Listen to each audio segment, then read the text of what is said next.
Bonjour, j'espère que vous allez bien. Aujourd'hui, le sujet dont je vais vous parler est un sujet assez important qui me tient à cœur. Je vais vous parler de la violence conjugale. Et dans cette capsule, nous allons essayer de comprendre le phénomène sous plusieurs angles, afin de mieux comprendre les causes, les conséquences, ainsi que les moyens d'intervention et les ressources disponibles. Ma recherche s'est faite dans le but de sensibiliser et d'aider les gens dans cette situation, ou même ceux qui connaissent des gens dans cette situation. Dans ma recherche, j'ai voulu connaître les impacts de la violence conjugale sur les femmes. C'est ma question de recherche. Je cherche à comprendre comment la violence peut affecter les victimes sur différents niveaux, autant au niveau psychologique, social, économique et physique. Pour commencer, il est important de comprendre que la violence conjugale est un phénomène assez complexe, puisqu'il peut prendre plusieurs formes et peut aussi se manifester de manière subtile, donc ça devient difficile à détecter parfois. Elle vient s'intégrer petit à petit dans la vie quotidienne des victimes. Le concept de contrôle coercitif est intéressant car il souligne que l'agresseur n'a pas besoin d'avoir recours à des actes de violence physique, car la violence peut se manifester par un ensemble d'attitudes et d'actions ayant le but de contrôler et de dominer la victime. Cela va créer une forme de soumission psychologique et émotionnelle de la part de la victime. Lors de ma recherche, je me suis concentrée sur 3 angles d'approche pour pouvoir mieux comprendre les impacts de la violence conjugale. Premièrement, selon l'ONU, la violence conjugale est le type de violence la plus courante dans la société.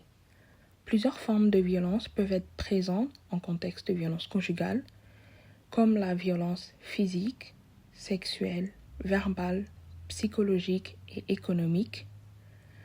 Cela atteint la santé physique et mentale ainsi que leur vie sociale.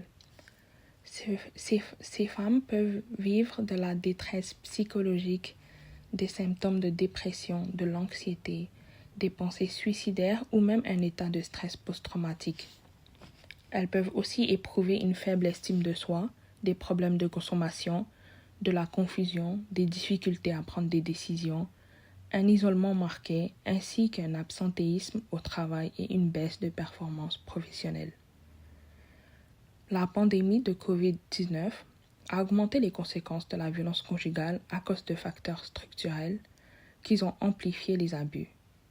En effet, la perte d'emploi, les baisses de revenus et l'augmentation de la charge de travail domestique ont été des éléments qui ont rendu encore plus difficile de fuir la situation abusive et cela renforce l'emprise de l'agresseur.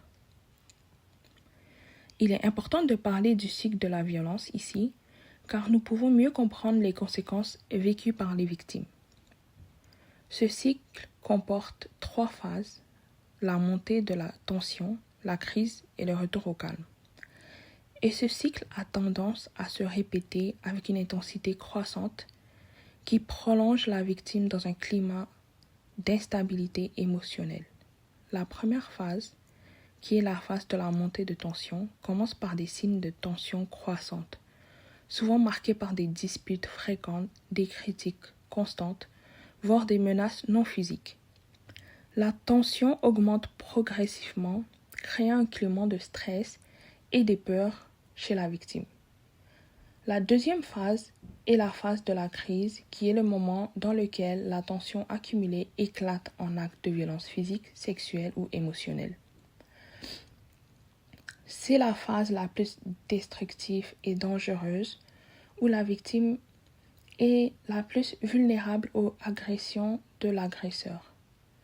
Finalement, la phase 3, qui est le retour au calme, ou en d'autres mots, elle est aussi appelée la phase lune de miel, qui vient après l'explosion de la violence. L'agresseur entre souvent dans une phase de repentir et de regret.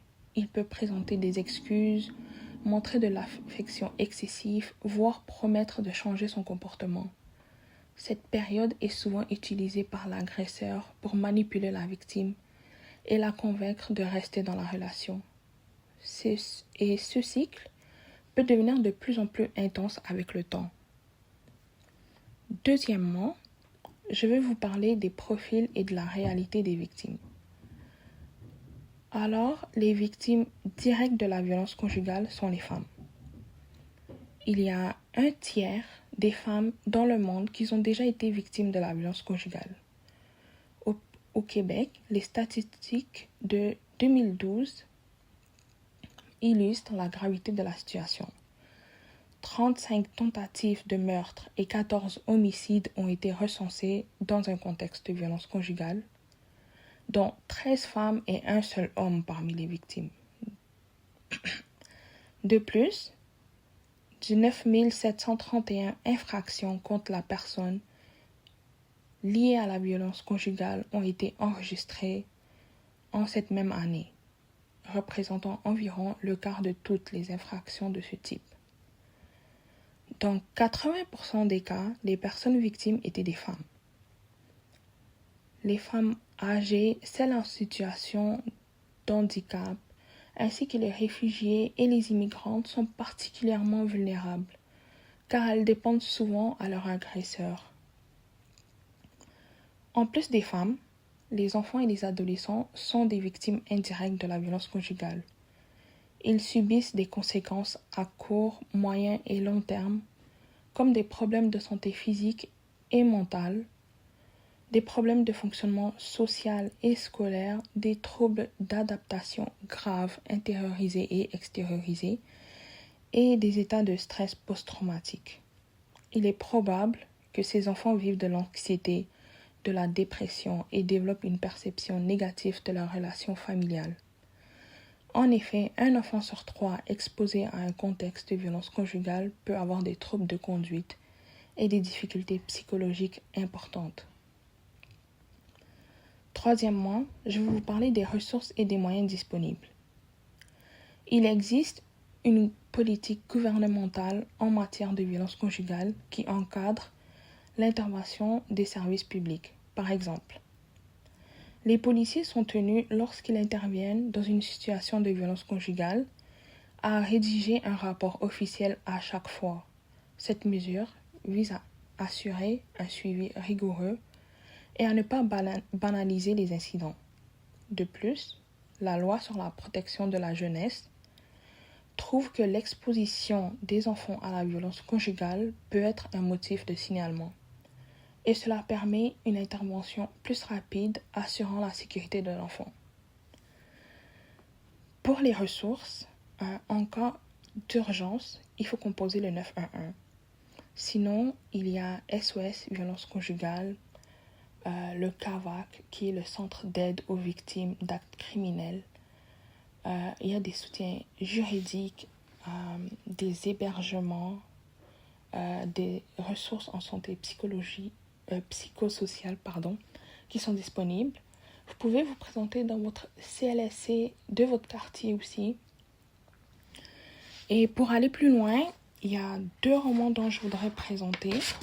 Le premier est Le Monstre par Ingrid Falaise. C'est une auteure qui a elle-même vécu de la violence conjugale.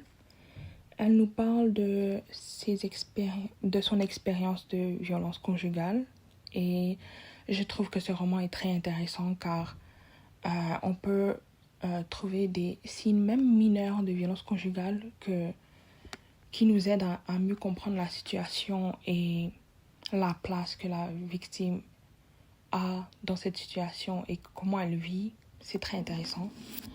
Et aussi, un autre livre qui m'a aidée dans le but de comprendre plus les impacts de la violence conjugale est écrit par Joanne Turgeon, qui est une psychologue clinicienne et chercheuse spécialisée dans les problématiques de violence.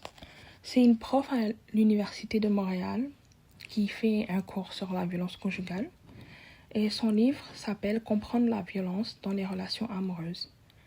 Et ce livre nous apprend sur le cycle de la violence, l'agresseur, la place de la victime. C'est tout. Merci de m'avoir écouté. Bonne journée.